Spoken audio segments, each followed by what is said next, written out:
I'm gonna start a trend where if there's only one or two game in the midweek throughout this season, I might as well just do the news of the week in the same video because what's the point of actually just review one game and then upload that and then do a news of the week the following week when it's more convenient to just do both of them at the same time, and it's not going to be a long video if I combine both of them. So that being said, I'm going to do that again where I'm going to be reviewing the Union versus FC Cincinnati game before I'm going to switch the boards and talk about the news of the week. And in this only game of this midweek in MLS, it's the Union once again beating FC Cincinnati 2-0 in this one. They beat FC Cincinnati in the first meeting 2-0, and in the last meeting they did exactly that. And in the first half there was no score, but the Union could have easily got the first goal, and they looked like they got their first goal 20 minutes in when Spencer Ritchie made an absolute amazing save to keep the ball out. Like the ball was basically struck into the net, and then Spencer Ritchie was literally inside the net. And whenever a goalkeeper is inside the net, it really makes you nervous, the fact that he's not going to be able to keep that ball off the line. But it seemed like he just did that. They actually did take a couple of seconds to check it, and it looked like he just saved that ball from crossing the line. So the Union could have easily got a 1-0 lead in that game, but we head to halftime 0-0. And in the second half, the Union really put on the pressure of FC Cincinnati. Spencer Ritchie really stood on his head for the first 15 minutes or so here in the second half. But eventually, FC Cincinnati, knowing how the Union was pressuring FC Cincinnati, I knew for a fact that it's going to be a matter of time before the Union is going to get that first goal. And eventually they did, 17 minutes in the second half, albeit a little bit controversially, because Shibeko scores his second goal in MLS from Mibizo, but I put this word offside because it looked like it was offside. It looked like Shibeko was actually in an offside position. First of all, it was a very good cross from Mibizo to basically head to a wide open Shibeko. Like, I don't know where in the world was the defending there from FC Cincinnati. I think it was Alvis Powell. He literally at the last minute decided to kind of move up so that he can play Shibeko offside. And when you look on the replay, it is very, very close. Like, I looked at it a couple of times, and it looked like Shibeko was about half yard offside. Even the announcer for FC Cincinnati said that it was clearly offside and that it was half yard offside. And what is surprising about this situation is that it did not go to VAR. And I'm pretty sure at the end of the day, FC Cincinnati fans are going to be absolutely fuming about the fact that this didn't go to VAR. And I don't blame them, because this should have gone to VAR. This was very, very close. And even if they go to VAR, and even if they said it's inconclusive, at least you need to check it, because it is very close. But when I look at the replay a couple times, it looked like he was just offside, but the goal, of course, stood. And then eventually the Union would get the second goal. This time it's not offside. Fafa Pico scores from Izinho. And what's interesting about this is that Fafa Pico, throughout the game, he was pretty bad. He kept basically get himself offside, and the one time that he actually stayed onside, the one time he actually score. And Izinho, who literally just came on 2 minutes ago as a sub, basically made a perfect pass to Fafa Pico to make it 2-0. And at that point, it was pretty much game, set, and match. Like, at that point, I would have just turned off my TV and said that, yep, the Union is going to win this one pretty comfortably, because I don't think FC Cincinnati is going to recover from a 2-goal deficit, especially how bad they've been in terms of the goal scoring department for the past month or so. But in terms of the shots in this game, the Union had 20 shots compared to 15 that FC Cincinnati had. 8 shots on goal compared to 3 that Cincinnati has. 5 shots off target compared to 7 that FC Cincinnati had. 7 shots that was blocked compared to 5 that FC Cincinnati has. And the Union had 57% possession compared to 43% possession. So for the Union, it was a pretty comfortable win for them. And as for FC Cincinnati, yeah, this is really bad. I don't know what to say about Cincinnati other than the fact that this team cannot score. This is now 1 goal in 6 games. They have not scored an open goal still since that New England game, and now they have gone 4 games without a goal. They have gone over 400 minutes without a goal. And, in this game, they did came close a couple of times, but it feels like every time that they came close, you can clearly tell the body language of the player, and it just felt like this goal drought has really got to the players. Like, even some of their best attacking piece, like Alan Cruz, Darren Maddox, all of them, every time they were in front of goal, it's almost as if the goal is just all of a sudden become very small to them, and they just miss some very easy chance.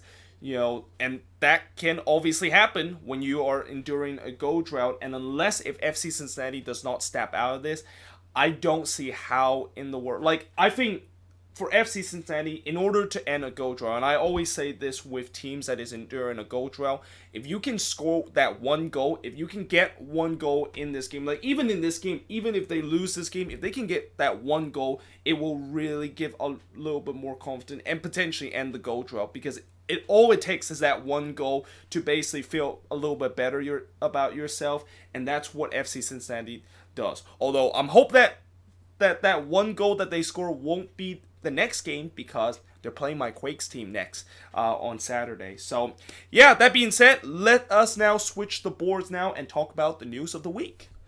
Alrighty, so news of the week, and after 10 weeks of MLS play, we have now officially got our first manager getting the chopping block, and the first head coach to be fired this season is Anthony Hudson of the Colorado Rapids, where today it has officially announced that Colorado Rapids will fire Anthony Hudson, and they are going to be replace him with Connor Casey. And I'm not quite sure if Hudson firing has anything to do with what he said on Sunday. Well, actually, to be fair, I think it has a lot to do of what he said on Sunday, where he talked about how he was not happy with the way that his team is, and the fact that his team is kind of like a bottom group kind of player, and that gap between the rest of MLS to his group of player is just so wide right now that there is really nothing he can do about that. Now, to be fair, I will say this, I kind of do agree with Hudson with the fact that, the gap between the quality of the Rapids to some of the team in the rest of the league are really, really widening. But having said that, I think if you're going to say that pretty much just show that you just completely throw everybody under the bus, and that you completely decided to ridicule every single player there, and also in some way ridicule the management, because it seemed like Hudson, what he said, he really wants the management to spend more money, even though the management has been, for the last 2 years, they've spent much money, probably spent more money than they have ever done in their club history on players to basically get his team of desire. And the fact that now, after he still thinks that it is not good enough and that he still doesn't have the player despite all the spending, yeah, ownership is not going to be happy with that, and the front office is not going to be happy with the way that he said, and because of that, he gets the chopping block. And when I did the ranking of the coaches that I think might most likely get fired this season, I think I put Hudson in 6th place. I feel like I could have put him a little bit higher, consider how bad he was with the Rapids, and I know a lot of Rapids fans want Anthony Hudson to be fired by the Rapids since last season. But yeah, it just have not worked out between him and the Colorado Rapids, and it's just ever since he has arrived to that club, he basically has just run this Rapids team on the ground, and all the signings that he wants to make, and the teams or the players that he's trying to build a squad has just clearly not worked out in MLS. But next up, so this is something I kind of mentioned in the review on Sunday, and that is that Zlatan and one of the RSL player, which was Nadim, actually had a bit of an argument on the pitch, and that Zlatan was kind of like threatening him throughout the game. And then after, when Zlatan scored the goal, he immediately trash talked Nadim and said, and basically told him that, yep, he is basically the best. Now, obviously, Nadim, he definitely did not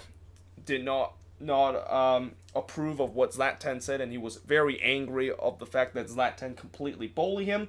And what's interesting is that after the game, Zlatan actually came to the RSL locker room and decided to apologize to Nadim, but Nadim refused to accept an apology. And in fact, when they show the video footage, you can still see that Nadim is absolutely pissed off at Zlatan with the things that happened during that game. And I'm never a fan of players going to visiting locker room after the game to apologize for some incident, unless if it's a very serious incident where a guy accidentally or on purposely injure a player and that they go to the locker room to kind of apologize. Then yeah, I think that still kind of makes sense. This, I don't think, is too big of a serious incident, so I think Zlatan, there's already kind of like bad feelings between both of those players. To just go to the locker room straight away after the game, even when those bad feelings are still fresh, that probably is not the greatest idea. Now, I will say this, in defense of Zlatan, this is kind of what his personality and just kind of the way that he plays throughout his career, where he always gets into the mind of the opponent, and in this game it was a classic example of that. Although in some way I will say that he did kind of cross the line a little bit too far, consider he kind of throw him off the ground after he before he received, of course, a yellow card in that instant. And I know a lot of people are absolutely pissed off of what Zlatan said, and that he's nothing but an egoistic prick, which is understandable after the things that he has done. But one thing I will say is, and I'm not trying to defend Zlatan, but all I'm saying is this is kind of the way that he likes to play. And when you're a player that kind of play this kind of type of game, being kind of a very egoistic, and especially Zlatan is a perfect example of how you can still be success even if you're being very egoistic. And the amount of trash talk and the amounts of words that you said, Zlatan is probably the only player I have seen that has been able to stick up to most of those words that he said and become a legendary player at the same time. So yeah, I can understand why a lot of people are upset about this, but at the same time, this is kind of the way that Zlatan play. And again, I'm not trying to defend Zlatan, and I'm not saying that this is a good thing for him to do. Obviously, it's not a good thing to do where you just trash talk your opponent and kind of threatening your opponent throughout the game.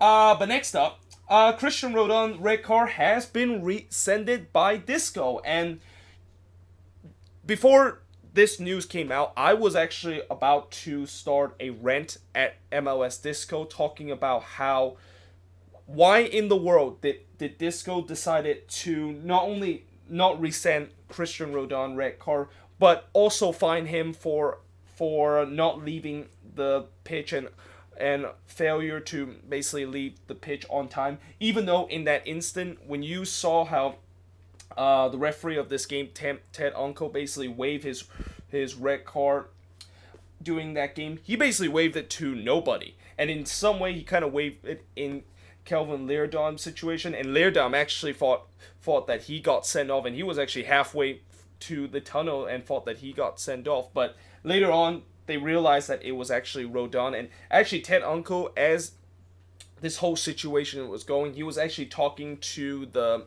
VAR official, seeing that if there is any possibility that it might be either a mistaken identity or the fact that it's not a red card.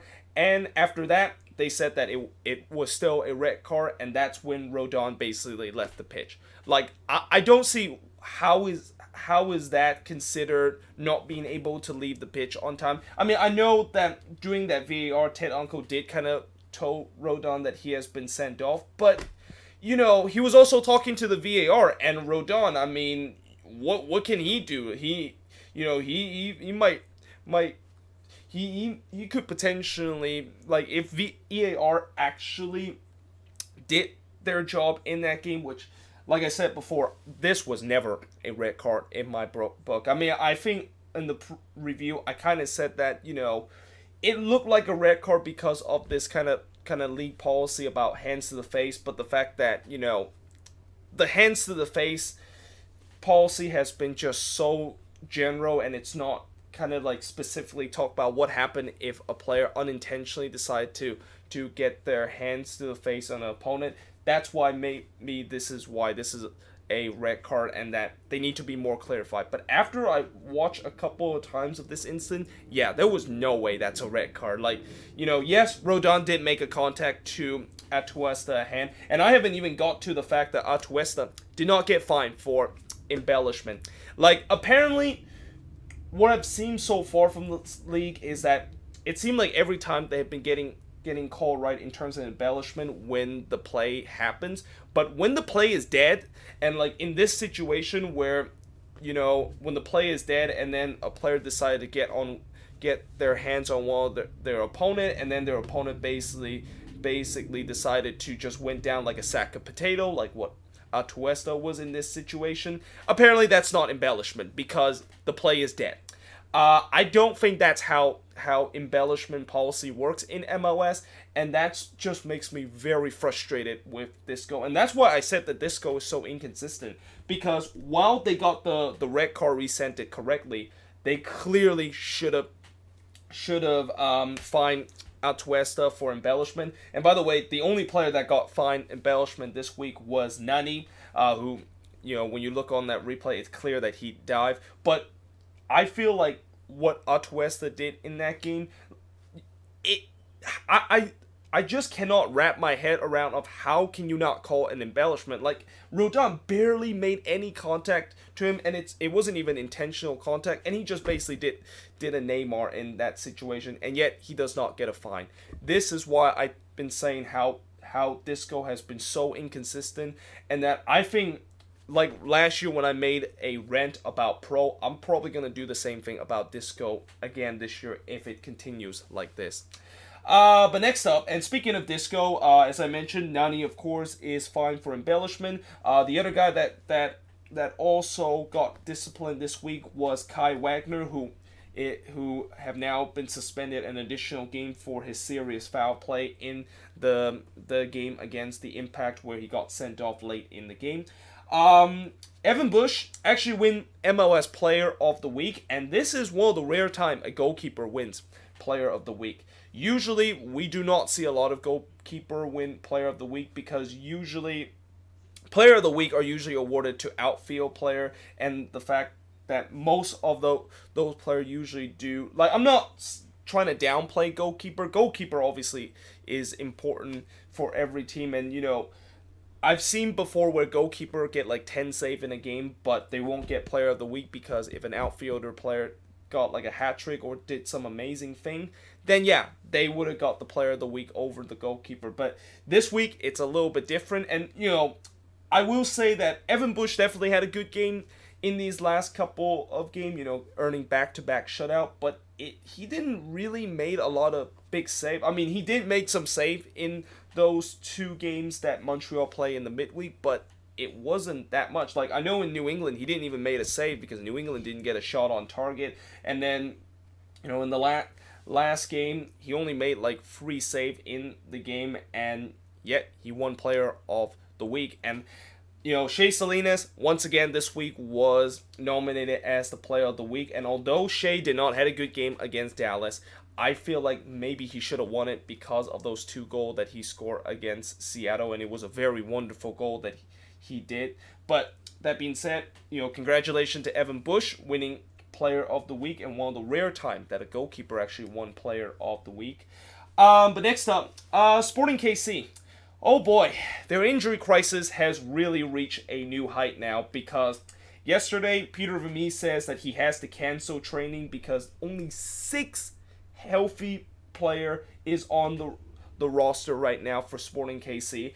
And just to make insult to injury for Sporting KC, Gerso has undergone surgery for a broken wrist, so that's another player that is now in this endless list of IR that Sporting KC have.